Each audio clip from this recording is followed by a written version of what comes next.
Welcome to Telugu రాజ్యం. నేను శరచంద్ర. ప్రస్తుతం మనతో పాటు రాజకీయ విశ్లేషకులు చింతా రాజశేఖర్ గారు ఉన్నారు. నిన్న రాజమండ్రిలో జనసేన పార్టీ అధ్యక్షుడు డిప్యూటీ సీఎం పవన్ కళ్యాణ్ గారు కొన్ని కీలక వ్యాఖ్యలు చేశారు. ఇటీవల జరుగుతున్న రాజకీయ పరిణామాలకు సంబంధించి కొద్ది రోజుల క్రితం పవన్ కళ్యాణ్ నాదెండ్ల మనోహర్ ను ఉద్దేశించి ప్రొఫెసర్ నాగేశ్వర్ గారు చేసినటువంటి వ్యాఖ్యల మీద కూడా పవన్ కళ్యాణ్ స్పందించారు. దాంతో పాటు పలు రాజకీయ అంశాలు, తమిళనాడు ఎన్నికల ఫలితాలు, అలాగే ఆయన్ని ఉద్దేశించి సోషల్ మీడియాలో జరుగుతున్న ప్రచారం, ఆ కుల సామాజిక నేపథ్యంలో జరుగుతున్న రాజకీయాలు, ఇట్లా చాలా అంశాలపైన పవన్ కళ్యాణ్ పలు వ్యాఖ్యలు చేశారు. దీనిపైన చింతా రాజశేఖర్ గారిని అడిగి తెలుసుకుందాం. సార్ నమస్తే.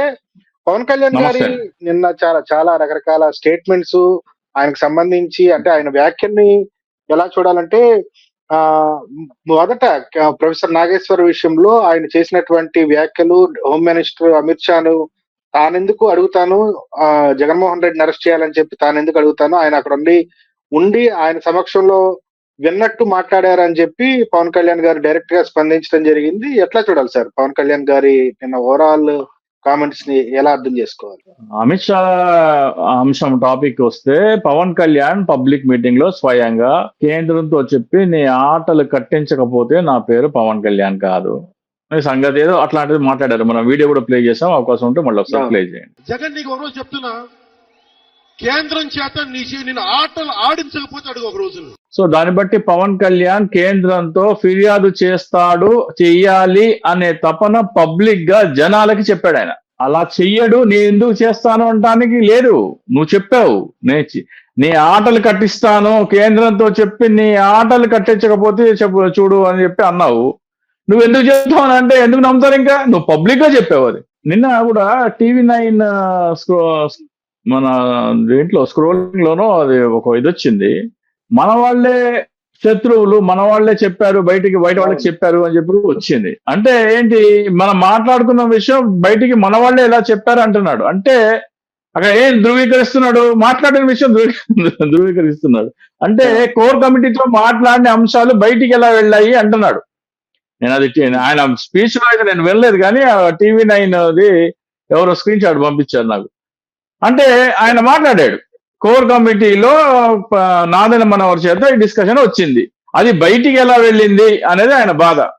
గతంలో కూడా పవన్ కళ్యాణ్ చంద్రబాబు నాయుడుతో సీట్లేంటి డబ్బులేంటి అనే విషయం మేము మాట్లాడుకున్నది బయటికి ఎలా వచ్చింది అనే బాధ తప్ప మాట్లాడలేదు అని చెప్పట్లేదు. అంటే ఈ రెండు అంశాలలో పవన్ కళ్యాణ్ ఎంత ఇమ్మిచ్యూరో, ఎంత తెలివి తక్కువ వాడో చెప్తున్నాం. అంటే మేము మాట్లాడుకున్న అంశాలు బయటికి ఎలా వస్తాయని చెప్తే, అరే బాబు నువ్వు మాట్లాడిన అంశాలు మాట్లాడమే డ్యూటీ అయిపోతుంది అక్కడ.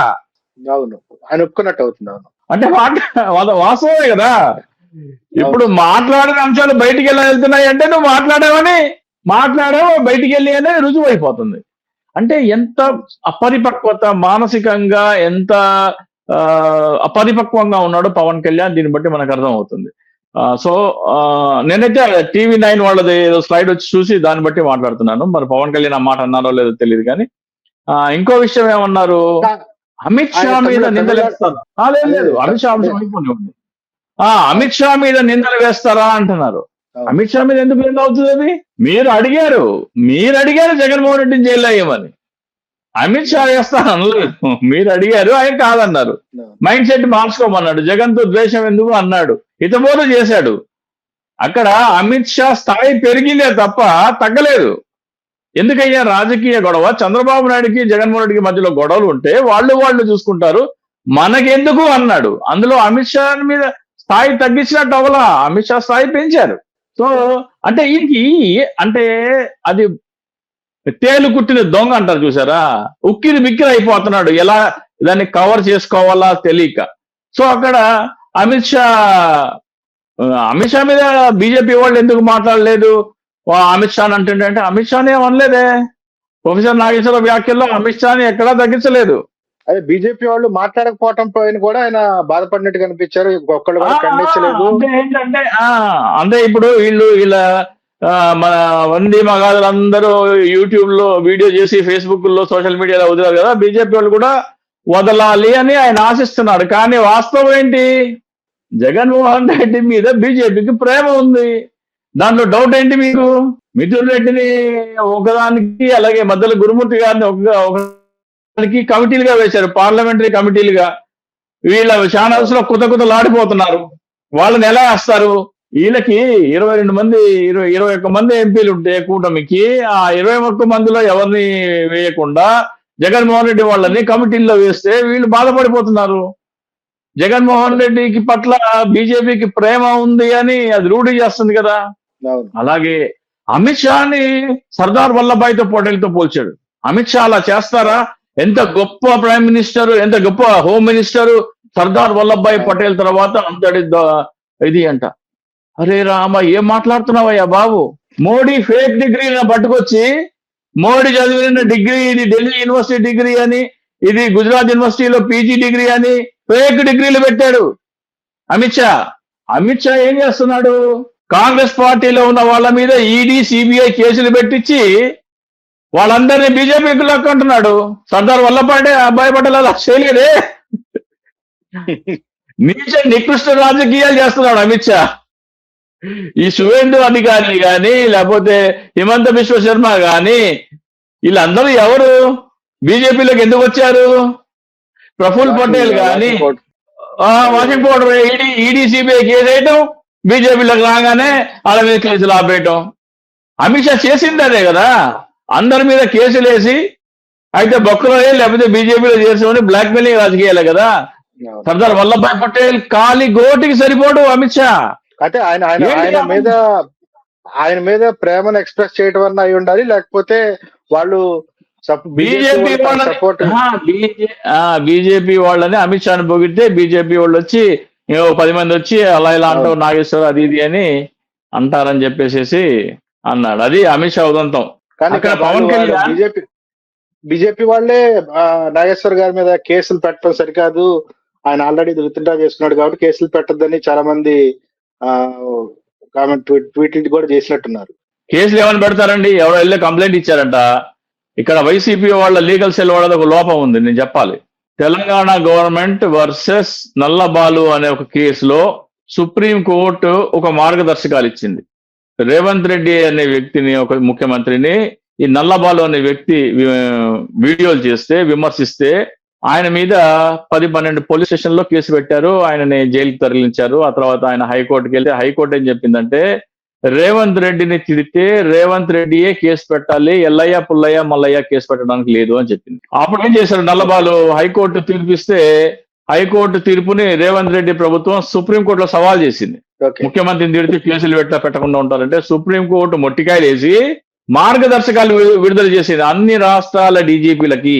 ఎవరైతే బాధితుడో వాళ్ళే కేసు పెట్టాలి. ఎవరైనా సరే విమర్శలు ఎదుర్కొంటే ఎవరైతే బాధితుడు ఉంటాడో వాళ్ళే స్వయాన కేసు పెట్టాలి. వాళ్ళ తరఫున ఎల్లయ్య పుల్లయ్య మల్లయ్య అంటే థర్డ్ పార్టీ కేసులు రిజిస్టర్ చేయకూడదు అని డీజీపీలకి ఆదేశాలు ఇచ్చింది.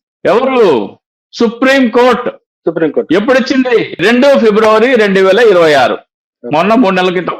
ఆ తర్వాత 12 ఫిబ్రవరి 2026 చింతా రాజశేఖర్ మీద కూడా కేసు నమోదైంది. Vijayawada cyber crime police station లో కేసు నమోదైంది. 9/2025 FIR number 9/2025 cyber crime police station Vijayawada. ఏంటి చింతా రాజశేఖర్ చేసింది? పవన్ కళ్యాణ్ చంద్రబాబు నాయుడు ఫోటోలు మార్ఫింగ్ చేసి సోషల్ మీడియాలో తిప్పుతున్నాడు అన్నారు. నంబర్ 1. దానికి నేను ఇచ్చిన సమాధానం ఏంటంటే, నేను వెంటనే ఏం చేశాను, చీఫ్ జస్టిస్ ఆఫ్ ఇండియాకి, డీజీపీ గారికి ఈమెయిల్ పెట్టాను. ఏమని? 1, నేను వేసింది ఆన్లైన్ జనరేటెడ్ క్యారికేచర్, అది మార్ఫింగ్ కాదు, క్యారికేచర్ అంటే మన పేపర్లో కార్టూన్లు ఎలా వేస్తారో అలాంటివి. అది నేను మన ఏఐ ద్వారా అది జనరేట్ చేసి చిన్న పిల్లాడి కంచంలో నుంచి పవన్ కళ్యాణ్ చంద్రబాబు నాయుడు అన్నం లాక్కుంటున్నట్టు ఫోటో పెట్టాను. భావితరాల కంచంలో నుంచి కోడు దోచుకుంటున్న కూటమి అని ఒక క్యారికేచర్ క్రియేట్ చేసి ఫేస్బుక్ లో పెట్టాను. ఆ ఫేస్బుక్ లో అది ఫస్ట్ ఆఫ్ ఆల్ అది మార్ఫింగ్ కాదు, caricature. Number 1. Point number 2, supreme court వారి ఆదేశాలు అంటే 2 ఫిబ్రవరి 2026 నల్లబాలు వర్సెస్ తెలంగాణ గవర్నమెంట్ కేసులో సుప్రీంకోర్టు ఇచ్చిన మార్గదర్శకాలను ఉల్లంఘిస్తూ నా మీద ఈ సోడిశెట్టి రాధాకిరణ్ అనే వ్యక్తి ఎఫ్ఐఆర్ ఇస్తే అది ఎలా, కంప్లైంట్ ఇస్తే అది ఎఫ్ఐఆర్ ఎలా కట్టారు అని నేను మెయిల్ పెట్టాను సుప్రీంకోర్టుకి, డీజీపీ గారికి. ఆ తర్వాత నేను విచారణకు హాజరయ్యాను. అంటే నేను విచారణకు హాజరయ్యే నాటికి సుప్రీంకోర్టు ఆదేశాలు ఇవి మీరు ఉల్లంఘించారు అని ఆంధ్రప్రదేశ్ డీజీపీ గారికి వెళ్తే అక్కడి నుంచి ఎస్పీ గారికి పోలీస్ స్టేషన్ కూడా వెళ్ళిపోయి ఉంటుంది ఈ ఎఫ్ఐఆర్ నిలబడదు అని. అలాగే ప్రొఫెసర్ నాగేశ్వరరావు గారి మీద కూడా ఎఫ్ఐఆర్ చేయాలంటే స్వయాన నాదెండ్ల మనోహర్ గాని పవన్ కళ్యాణ్ గాని కంప్లైంట్ ఇవ్వాలి. ఎవరో ఎల్లయ్య పుల్లయ్య రాజమండ్రిలో ఇస్తే కేసులు చెల్లవు. నాట్ ఓన్లీ మన ప్రొఫెసర్ నాగేశ్వరరావు గారు, ప్రొఫెసర్ నాగేశ్వర్ అయినా సరే, చింతా రాజశేఖర్ అయినా సరే, ఎవరైనా సరే. ఇప్పుడు ఎందుకు అంబటి రాంబాబు గారు ఉన్నారు, చంద్రబాబు నాయుడు గారు తల్లిని దూషించారు, దూషించడం తప్పే, కానీ ఆయన మా నాయకుడి తల్లిని దూషించాడని 37 మంది వివిధ పోలీస్ స్టేషన్లో కేసు పెట్టారు. ఈ ఊటంకిస్తే ఈ Nallabalu versus Telangana government case ఊటంకిస్తూ అంబటి రాంబాబు గారి కేసులు చెల్లవు అంటే కొట్టి అవతల పడేస్తారు, కేసులు నిలబడవు. కాబట్టి ప్రొఫెసర్ నాగేశ్వరరావు గారి మీద కంప్లైంట్ చేయాలంటే ఇద్దరికి అర్హత ఉంది. ఎవరయ్యా ఇద్దరంటే వాళ్ళిద్దరిని అన్నారు కాబట్టి. లేదు ఇంకెవరైనా మూడో వ్యక్తి ఎవరైతే ప్రొఫెసర్ నాగేశ్వరరావు చెప్పారో ఆయన కూడా కంప్లైంట్ ఇవ్వచ్చు. నేను చెప్పకపోయినా కానీ చెప్పారని నన్ను వాడుకున్నాడని ఆయన కంప్లైంట్ ఇస్తే అది ఎక్స్పోజ్ అయిపోతుంది, అది నిజమని రుజువు అయిపోతుంది.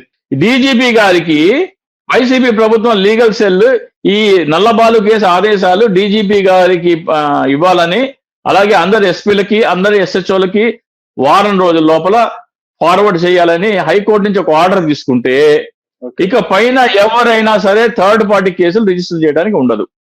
ఫస్ట్ పని ఆ పని చేయాలి. అదేలేండి. అయితే ఇప్పుడు అన్ని రాజకీయ పార్టీలు సోషల్ మీడియా ప్లాట్ఫామ్స్ వాడుతున్నాయి కాబట్టి దాన్ని అందరికీ ఇది అడ్వాంటేజ్ కూడా ఉంటది ఖచ్చితంగా. ఇప్పుడు విమర్శ అనేది ప్రజాస్వామ్య హక్కు అది. అవును అందరికీ అడ్వాంటేజ్ ఉంటుంది. నిన్న పవన్ కళ్యాణ్ గారు చేసిన మరో కామెంటు, తాను కాపు కులానికి సంబంధించిన వాడిని మాత్రం కాదు, కాపు కులం అని నేను ఎక్కడ కుల ప్రస్తావన చేయలేదు, కులానికి సంబంధించి నాయకుడిగా చూడలేదు అని కూడా కొన్ని కామెంట్స్ చేశారు. అవి ఎట్లా చూడాలి సార్? అంటే ఆయన తన చాలా సందర్భాలు గతంలో ముఖ్యమంత్రిని చేయండి అని ఆయనే అడగటం చూసాము. నిన్నేమో తన కులానికి సంబంధించిన మనిషిని కాదు అంటారు. అంటే పరస్పర భిన్నమైన ప్రకటనలు చేస్తూ ఉంటారు. ఎలా చూడాలి? అంటే ఇప్పుడు ఆయన 2019 ఎన్నికల సమయంలో తోట త్రిమూర్తులు గారిని ఉద్దేశించి ఉన్నారంటే, చంద్రబాబు నాయుడు ఎంగిలి మెతుకులు మోచేతి నీళ్లు తాగడానికి సిగ్గులేదా, జాతి గౌరవం ముఖ్యం, జాతి గౌరవం ముఖ్యము అని ఒక బయట ఉంటుంది. అంటే ఏ జాతి గురించి మాట్లాడుతున్నాడు ఆయన? ఏ జాతి గురించి మాట్లాడుతున్నాడు? తోట త్రిమూర్తులు. చంద్రబాబు నాయుడు కమ్మోడు, చంద్రబాబు నాయుడు ఎంగిలి ఇస్తరాకుల్లో మెతుకులు ఏరుకోవడానికి సిగ్గులేదా, చంద్రబాబు నాయుడు మోచేతి నీళ్లు తాగడానికి సిగ్గులేదా అని తోట త్రిమూర్తులు గారు అన్నారు. కాబూల్ నుంచి ముఖ్యమంత్రి అవ్వకపోతే మీరు ఓటేయండి నేను చూపిస్తా అంటాడు. అలాగే ఇంకో సందర్భం కూడా ఉంది. సో చంద్రబాబు నాయుడు గారు ఆ రోజున కాపు ఓట్లు తనకి పడి, జగన్కి పడకుండా తనకి పడి, తద్వారా చంద్రబాబు నాయుడుకి ఇండైరెక్ట్ గా లబ్ధి చేకూర్చాలని వేసిన కుట్రలో భాగంగా మాట్లాడావు. ఆ రోజు మాట్లాడలేదా నువ్వు కులం గురించి? తోట త్రిమూర్తులు గారు ఒక చోటే పోటీ చేశారు, నాకు తెలిసి రామచంద్రపురం అనుకుంటా. అప్పుడు ఒక చోటే పోటీ చేశారు. ఒక్క కాపు నాయకుడు చంద్రబాబు నాయుడు పార్టీలో పోటీ చేస్తే అది ఎంగిలి ఇస్తరాకుల్లో మెతుకులు ఏరుకుని తింటావు, మోచేతి నీళ్లు తాగటం అయితే 2024లో నువ్వు 175 నియోజకవర్గాల్లో మద్దతు ఇచ్చావు కదా. నువ్వేం తిన్నావు, ఏం తాగావు? ఒక్క నియోజకవర్గంలో పోటీ చేసినందుకే అంత మాట అన్నావే నువ్వు. మరి 2024లో 175 నియోజకవర్గాల్లో నువ్వు మద్దతు ఇచ్చావు కదా చంద్రబాబు నాయుడు గారికి. చంద్రబాబు నాయుడు గారు ఏం తిన్నావు, ఏం తాగావు నువ్వు? కులం వాడలేదంటారేంటి? జనసేన పార్టీ తరఫున కుల భావన లేదు అంటే, ఇప్పుడు కుల భావన లేదు అనేది జనసేన పార్టీ సిద్ధాంతంలో మొదటి సిద్ధాంతం, కులాలని కలిపి ఆలోచన విధానం. దీన్ని మనం ఆచరణాత్మకంగా అమలు చేద్దామని 2017లో నేను కార్తీక వన భోజనాలు అన్ని ఏ కులం కాకులం చేసుకుంటారు ఆంధ్రాలో. జనసేన పార్టీ తరఫున సర్వజన సామూహిక కార్తీక వన భోజనాలను చేపడదామని చెప్పడం జరిగింది 2017లో. అది కొన్ని అనివార్య కారణాల వల్ల అది కుదరలేదు, కానీ ఒక చోట అది అమలు చేశారు. తణుకు దగ్గర ఒక ఊర్లో నేను చేద్దాం అనుకున్నాను. అప్పుడు మా పినతండ్రి గారు చనిపోయారు కాబట్టి ఆ టైంలో 11 రోజుల్లో నేను చేయడానికి కుదరలేదు. అప్పుడు అది నా ఆలోచన, నేను వాట్సాప్ గ్రూప్స్ లో పెడితే దాన్ని తీసుకొని తణుకు దగ్గర ఒక గ్రామంలో చేయడం జరిగింది. అది పక్కన పెడితే 2018లో ఈ కార్యాచరణ చేస్తే బాగుంటది అని అన్ని వాట్సాప్ గ్రూప్ లో పెడితే దాదాపు 200 మంది అన్ని రాష్ట్ర వ్యాప్తంగా ఈ కార్యక్రమం చేయడానికి ముందుకు వచ్చారు. 200 మెంబర్స్ 200 మెంబర్స్ ముందుకు వస్తే ఏంటి, అన్ని కులాల వాళ్ళు ఒకే చోట కార్తీక వన భోజనాలు చేయాలి. వీళ్ళకి కాపులకి అని కాదు, అన్ని కులాల వారు అంటే ఎస్సీలు, బీసీలు, ఓసీలకు వడ్డిస్తారు, ఓసీలు, బీసీలు, ఎస్సీలకు వడ్డిస్తారు. అది కదా మనం ప్రాక్టికల్ గా చేసి చూపిద్దాము, ఇది కదా నిజమైన కుల నిర్మూలన, ఇది కదా అని చెప్తే చాలా మంది ఆకర్షితులై మనం చేద్దామని. అంటే అక్కడ ఒక గారా రాఘవ అనే ఒక వ్యక్తి, పొన్నూరు చెందిన వ్యక్తి, పొన్నూరులో దాదాపు 50,000 మందికి భోజనాలు పెడదామని ఒక 2 లక్షల రూపాయలు 3 లక్షల రూపాయలు ఖర్చు పెట్టాడు. ఆయన విజిటింగ్ ఇన్విటేషన్ కార్డ్స్ వేయించాడు, టెంట్ హౌస్ కి అడ్వాన్స్ ఇచ్చాడు, సరుకులు కొనేశాడు, వంట వాళ్ళకి అడ్వాన్స్ ఇచ్చేసాడు, అన్ని అయిపోయింది. ఆ ఇన్విటేషన్ కార్డ్ తీసుకుని నాదెండ్ల మనోహర్ దగ్గరికి వెళ్తే నాదెండ్ల మనోహర్ ఇది చేయకూడదు అన్నారు. నేను ఒక్కనే కాదండి, రాష్ట్ర వ్యాప్తంగా 200 మంది దాకా చేస్తున్నారు. అంటే 4 వారాలు ఉంటాయి కార్తీక మాసంలో, 4 వారాల్లో కలిపి దాదాపు 200 మంది దాకా చేసే అవకాశం ఉంది. వారానికి 50 చోట్ల చొప్పున చేస్తున్నారంటే అందరినీ ఎలా ఆపగలరంటే ఆయన ఏం చేశాడు, పవన్ కళ్యాణ్ చేత ట్వీట్ చేయించాడు. పవన్ కళ్యాణ్ పేరు మీద కానీ జనసేన పార్టీ పేరు మీద కానీ ఎవరు కార్తీక వన భోజనాలు చేయడానికి వీల్లేదు అని. అంటే కులాలను కలిపి ఆలోచన విధానం అని నువ్వు స్టేజ్ మీద సొల్లు చెప్తావే తప్ప నీ మనసులో లేదది. ఆచరణాత్మకంగా చేద్దామంటే అందరూ చేయటానికి ముందుకొస్తే, రాష్ట్ర వ్యాప్తంగా 200 మంది ముందుకొస్తే ఒక ట్వీట్ ద్వారా, ఎందుకంటే 200 మంది ఫోన్ చేసి చెప్పలేరు కదా, ఎవరెవరు చేస్తున్నారో తెలియదు కదా ఆయనకి. సో అందరికీ సందేశం ఇవ్వాలంటే ఏంటి, ట్విట్టర్ లో సందేశం ఇచ్చాడు, నా పేరు మీద కానీ జనసేన పార్టీ పేరు మీద కానీ ఎవరు కార్తీక వన భోజనాలు చేయడానికి వీల్లేదు అని. అంటే కులాల నిర్మూలన పట్ల నీకున్న అద్భుతమైన అవకాశం ఇస్తే దానిని నువ్వు కాలరాసావు. నువ్వు నీ ఆచరణకి నీ మాటలకి పొంతన లేదు అని ఇటువంటి 100 నేను ఎగ్జాంపుల్స్ ఇవ్వగలను, 100. ఎందుకు నిన్న చేసిన కామెంట్స్ ఆయన తమిళనాడు రాజకీయాలతో కూడా పోల్చుకున్నారు. అక్కడ ఎన్నికల ఫలితాలు చూడగానే అలా చేసి ఉండాల్సింది, ఇలా చేసి ఉండాల్సింది అని తనకు సలహాలు ఇస్తున్నారు. అంటే అది నిస్పృహలోంచి వచ్చిందా, లేకపోతే క్యాడర్ ని కన్విన్స్ చేసే ప్రయత్నం చేస్తున్నారా, లేకపోతే ఏంటి ఆయన వ్యూహం అనుకోవాలా, లేకపోతే ఆయన నిస్సహాయత అనుకోవాలా, ఏంటి సార్ అది? ఆయన చేతగానితనాన్ని ఆయన స్వీకరించలేకపోతున్నాడు. విజయ్కి పవన్ కళ్యాణ్కి ఉన్న పెద్ద తేడా ఏంటంటే, విజయ్ పార్టీ ఏర్పాటు చేయగానే మేధావులందరినీ పార్టీలో చేర్చుకున్నాడు, సలహాలు సూచనలు తీసుకున్నారు, ఒక గ్రూప్ గా ఏర్పడి వ్యూహాలు రచించారు. ప్రజలకి ఏం కావాలి, ప్రజల అవసరాలేంటి, ప్రజల అవసరాల కోసం మనం ఎలా నిలబడాలి అనేది వాళ్ళు చర్చించుకొని దానికి తగ్గట్టుగా మేనిఫెస్టో కానీ కార్యాచరణ కానీ రూపొందించుకున్నారు. ఈయన పార్టీ ఏర్పాటుగా చేయగానే 1.5 వరకు ఒక కార్యవర్గం లేదు. కార్యవర్గం ఎవరితో రూపొందించావయ్యా అంటే, ఆయన సినిమా పాటలకి చిత్తు కాగితాలు ఎగరేసి ఐటెం సాంగ్లకి గంతులు వేసేవాళ్ళు, కట్అవుట్లకి దండలు వేసేవాళ్ళు, పవర్ స్టార్ కట్టె కాలే వరకు నీతోనే ఉంటాననేవాళ్ళు, వాళ్ళతో కార్యవర్గం ఏర్పాటు చేశారు. కానీ తన వెంట నడిచిన వాళ్ళు ఎవరు లేరు, వెళ్ళిపోయారు. పదవులు రాలేదనో లేకపోతే అధికారం రాలేదనో వదిలి వెళ్ళిపోయారు అని చెప్పి వాళ్ళని ఎక్యూజ్ చేసినట్టు అనిపించింది. అదేలా చూడాలి సార్? ఇది నేను చెప్తున్నా కదా, పవన్ కళ్యాణ్ ఎంత కన్నింగ్ పొలిటీషియన్, ఎంత కన్నింగ్ పర్సనాలిటీగా చెప్తాను. జేడి లక్ష్మణ్ గారు జనసేన పార్టీలో ఉండగా జేడి లక్ష్మణ్ గారికి పవన్ కళ్యాణ్ తన ఫోన్ నంబర్ కూడా ఇవ్వలేదు. అంటే మీరు కార్యకర్తలతో ఇంటరాక్షన్ కి, మీ పార్టీలో జేడి లక్ష్మణ్ అంటే సామాన్య ఆషమాషి వ్యక్తి కాదు. ఒకనొక దశలో నాదెండ్ల మనోహర్ నంబర్ 2 నా, జేడి లక్ష్మణ్ నంబర్ 2 నా అనుకున్నారు. ఆయన ఉన్నది 6 నెలలు అయినప్పటికీ చాలా మంది నాదెండ్ల మనోహర్ కాదు జేడి లక్ష్మణ్కి పగ్గాలు అప్పచెప్పాలని కోరుకున్నారు.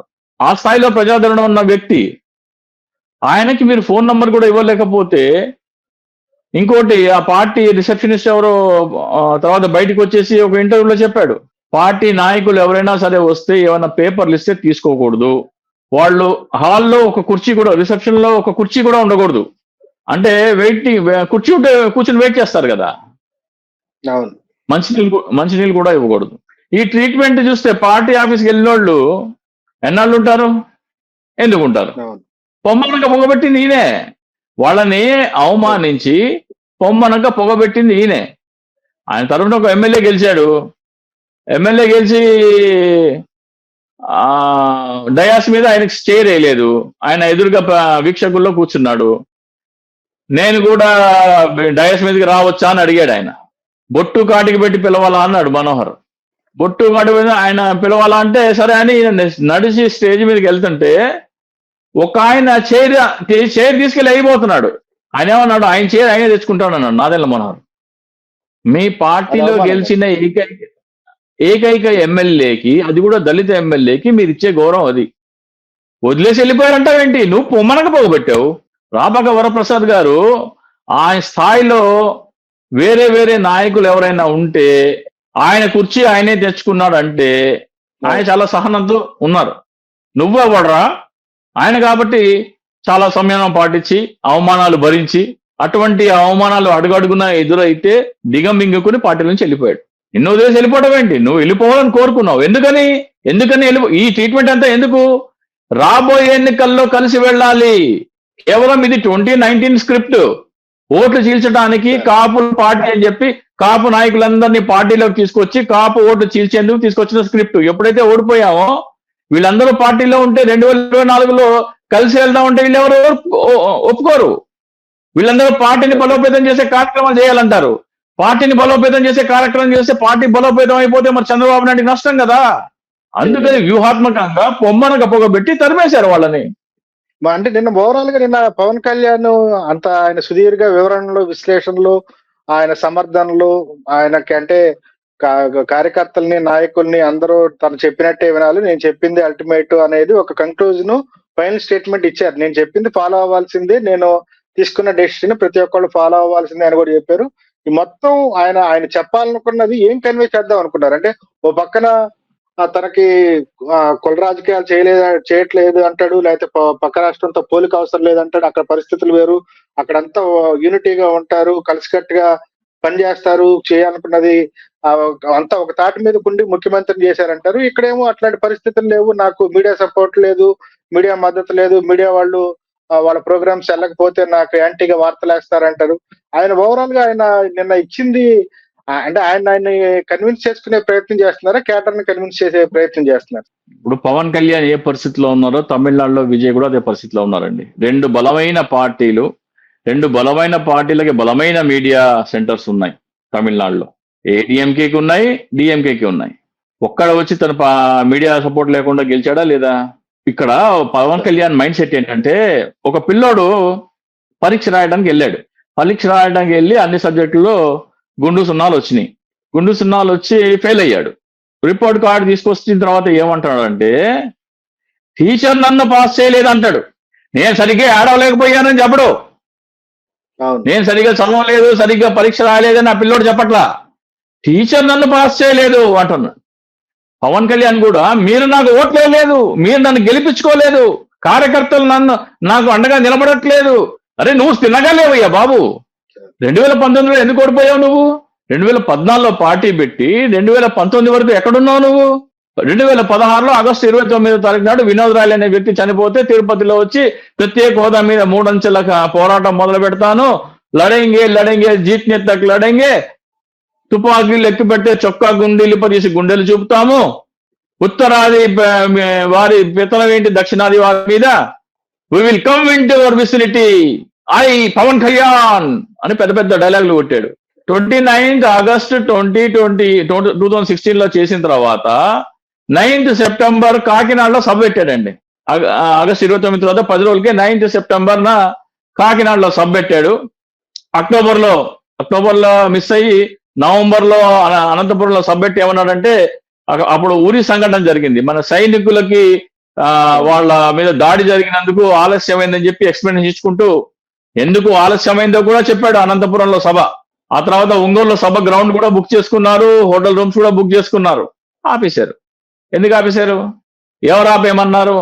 ఎవరికి డ్యామేజ్ అవుతుందో ఆపేశావు. నువ్వు అది కంటిన్యూ చేసినట్టయితే 2016 నుంచి నువ్వు ప్రత్యేక హోదా పోరాటం చేసి కంటిన్యూ చేసినట్టయితే 2019లో నువ్వే సీఎం నాయనా. నువ్వు కలుగులో దూరావు. 3 అంచెల పోరాటంలో 2-3 అంచెలు అసలు లేనే లేవు. మొదటి దశలో చేయాల్సిన 13 మీటింగుల్లో 2 మీటింగ్లు పెట్టి దాక్కున్నావు. కాబట్టి 2019లో నేను సీరియస్ గా తీసుకోలేదు. ఈయన ఏమి కబుర్లు చెప్తాడు, జుట్టు ఎగరేస్తాడు, చేతులు విసురుతాడు, తల ఎగరేస్తాడు, గంతులేస్తాడు తప్ప ఈయన సీరియస్ పాలిటిషియన్ కాదని జనాలు నమ్మలేదు. నువ్వు 2018లో వచ్చావు, పోనీ 2016 నుంచి 18 దాకా మాట్లాడకుండా 2018లో వచ్చావు. వచ్చేమన్నావు? పొట్టి శ్రీరాముల్లా స్ఫూర్తిగా తీసుకుని ఆమరణ నిరాహార దీక్ష చేస్తాను ప్రత్యేక హోదా కోసం అన్నావు. అంటే అప్పటికి ఎన్నికలు ఇంకా ఏడాది ఉన్నాయి. పోనీ ఎప్పుడన్నా చేసావా? ఆమరణ నిరాహార దీక్ష ఆయన 56 రోజులు చేశాడు మహానుభావుడు, అమరజీవి. ఈయన 56 రోజులు కాదు కదా, 56 గంటలు కాదు కదా, 56 నిమిషాలు కాదు కదా, 56 సెకండ్లు కూడా చేయలేదు. ఎందుకు వేస్తారు ఓట్లు నీకు? 2018లో ఇండివిజువల్ గా వెళ్తామని పోటీ చెప్పావు. అభ్యర్థులను ఎప్పుడు ప్రకటించాలి నువ్వు? ముందే టైం ఉండాలి. ఒక్కొక్క గ్రామంలో ఒక్కొక్క నియోజకవర్గంలో 100 నుంచి 110 గ్రామాలు ఉంటాయి. ఒక సంవత్సరం టైం ఇస్తే గ్రామంలో ఇంటింటికి తిరగాలి. ఒక గ్రామంలో సభ్యుడు సరిపోతే ఇంటింటికి వెళ్ళాలి కదా, ఇంటింటికి వెళ్ళి తిరిగి ప్రచారం చేసుకునేవాళ్ళు. అప్పుడు అలా చేస్తే ఏమవుతుంది? 175లో కనీసం 50-60 సీట్లు గెలిచారనుకోండి, చంద్రబాబు నాయుడు దెబ్బడిపోద్ది. మనం పని ఓటు చీల్చాలని కదా, ఓటు చీల్చడం వరకే కదా, మనం గెలవకుండా ఓటు చీల్చాలి. అందుకు ఓడిపోయావు. నన్ను గెలిపించలేదు అంటారేంటి? ఇదే చెప్పేది. అందుకే చెప్పాను నేను, పిల్లోడు సరిగ్గా చదవకుండా అన్ని సబ్జెక్టుల్లో ఫెయిల్ అయ్యి రిపోర్ట్ కార్డు తీసుకొచ్చి టీచర్ నన్ను పాస్ చేయలేదు అంటాడు. పవన్ కళ్యాణ్ ఎగ్జాక్ట్లీ సేమ్ చెప్తున్నాడు. 2019లో గెలవకపోవడానికి, ప్రజలు ఓట్ చేయడానికి కాదు. ఆయన చెప్పేదాన్ని ప్రజలు రిసీవ్ చేసుకుంటారా, ఆమోదిస్తారా? అంటే వ్యక్తి పూజ మానసిక రోగం అండి. సెలబ్రిటీ వర్షిప్ సిండ్రోమ్ అని ఒక మానసిక రోగం ఉంటుంది. ఇదేం చేస్తారంటే ఈ సెలబ్రిటీ హౌస్లు అంటే స్పోర్ట్స్ స్టార్స్ వాళ్ళ మన పొలిటీషియన్స్ సినిమా వాళ్ళు ఏం చేస్తారంటే వాళ్ళకి పిఆర్ హౌసెస్ ఉంటాయి. వాళ్ళు ఏం చేస్తారంటే మా నాయకుడే గొప్ప అని ఇంజెక్ట్ చేస్తూ ఉంటారు.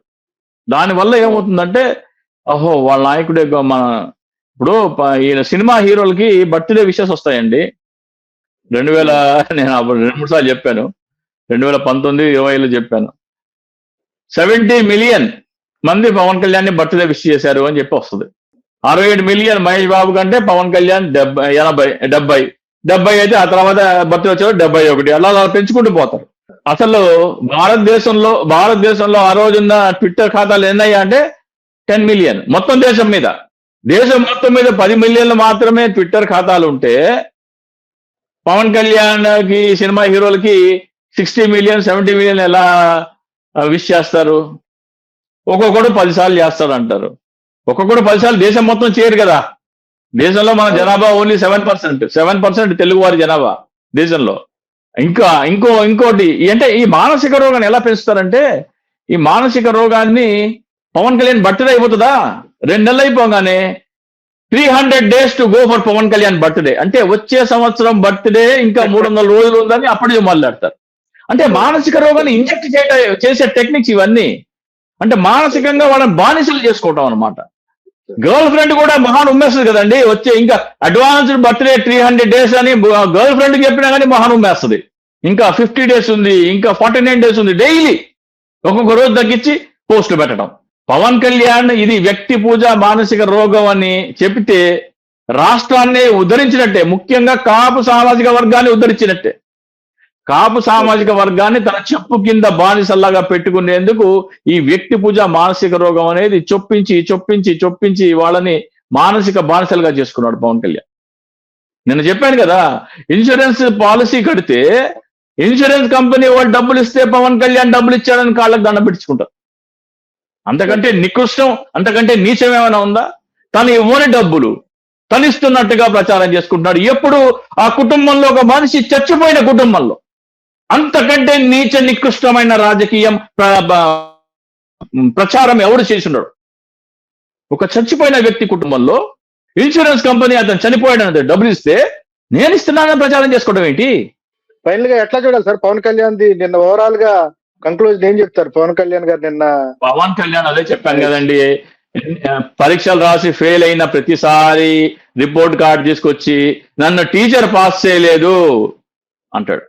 నేను సరిగ్గా రాయలేదు, నేను సరిగ్గా చదవలేదని చెప్పడు. నన్ను టీచర్ పాస్ చేయలేదు, మీరు నాతో నిలబడలేదు, మీ వల్లే ఓడిపోయాను, ప్రజలు నాకు ఓటేయలేదు. ఇది మనం సరిగ్గా ఏడ్స్ వచ్చింది ఏమీ లేదు. Thank you sir, thank you so much. Thank you for.